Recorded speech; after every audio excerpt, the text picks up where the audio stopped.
Hi everyone, welcome back to Miss Hilly's classroom.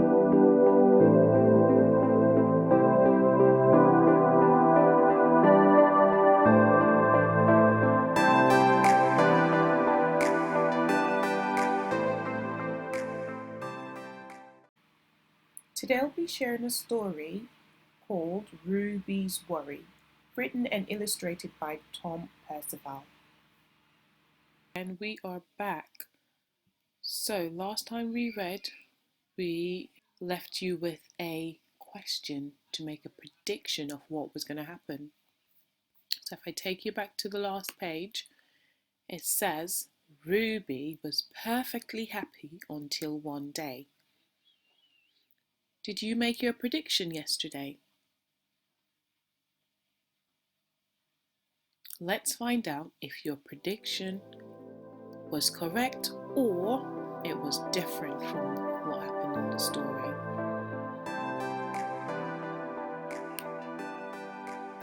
She discovered a worry. It wasn't a very big worry. In fact, it was so small that at first Ruby hardly noticed it. But then the worry started to grow. Each day it got a little bit bigger.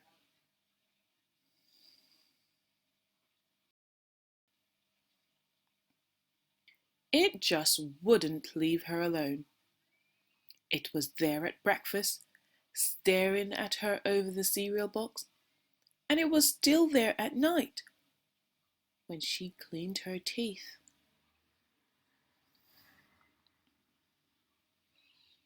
I wonder how you think Ruby's feeling now. I'd be feeling annoyed. The funny thing was that no one else could see Ruby's worry, not even her teacher. So Ruby pretended that she couldn't see it either. But it was still there lurking behind her. Look how happy everyone else is. Drawing, admiring each other drawing. But no one had noticed that Ruby hadn't done any drawing. She was worried.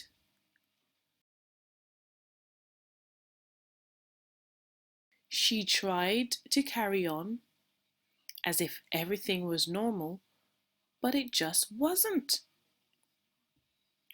Why do you think it wasn't normal for Ruby anymore?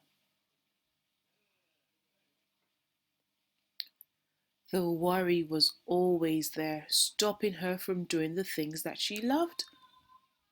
You remember at the beginning of the story how Ruby liked to swing up high? She's not doing much swinging now, is she? No, because the worry is weighing her down. Ruby wondered if the worry would ever go away. What if it didn't? What if it stayed with her forever?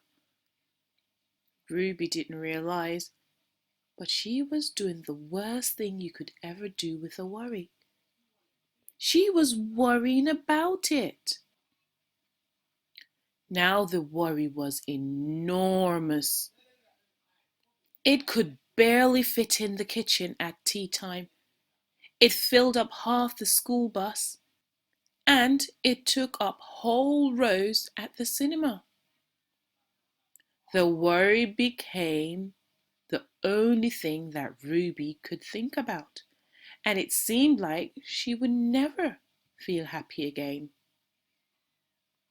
So I'm going to pause the story there and ask you some questions. Feel free after each question to pause the video and write your answers. What do you think Ruby is worried about? What do you think her worry is? Why is she always thinking about it? What is Ruby's worry?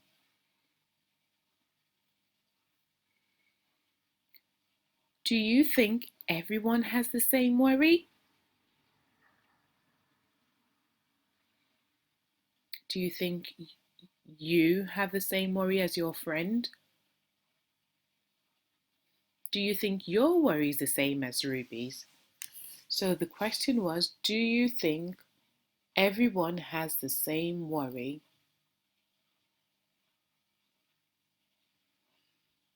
Looking back at Ruby at the beginning of the story and looking at Ruby now sat in the cinema, how has her emotion changed? How has Ruby emotion changed?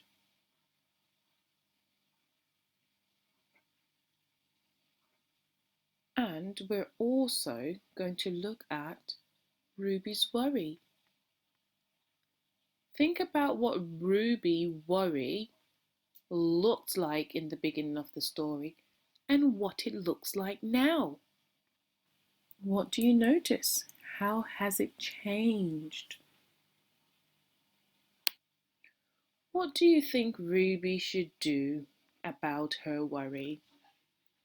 What would you do about your worry if you were worried? What do you think Ruby should do about her worry? Okay, I'm going to leave the rest of the story until tomorrow. So join me again for part 3 of Ruby's Worry. Thank you for listening. See you later. Bye.